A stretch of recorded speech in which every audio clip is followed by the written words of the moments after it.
Le saviez-vous? Il y a peut-être beaucoup de sable au Moyen-Orient, mais pas le type de sable nécessaire à la construction. C'est pourquoi des pays comme l'Arabie saoudite et les Émirats arabes unis importent du sable d'Australie.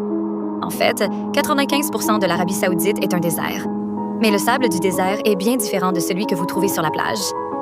Le sable du désert a été érodé par des milliers d'années de vent et est donc très lisse et fin.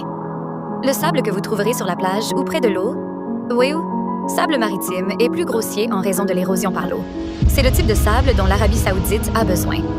Or, l'Arabie saoudite possède près de 700 000 de côtes. Pourquoi a-t-elle besoin de plus de sable maritime? En raison d'années de croissance dans le pays, en particulier dans le domaine de la construction, l'Arabie saoudite manque cruellement de sable maritime utilisable. Elle s'est donc tournée vers des pays comme l'Australie et l'Écosse pour s'approvisionner en sable. L'Arabie saoudite n'est pas le seul pays à avoir besoin de sable. La Chine utilise plus de sable en un an que les États-Unis pendant tout le 20e siècle. La Chine est tellement avide de sable qu'elle en drague près d'1 million de tonnes par jour dans le lac Poyang. Le monde consomme des millions de tonnes de sable par jour, mais le processus de fabrication prend des milliards d'années. Plus la population augmente, plus il faut d'infrastructures pour la soutenir. De nombreux pays continueront à se développer, la demande de sable augmentera, et la pénurie de sable ne fera que s'aggraver.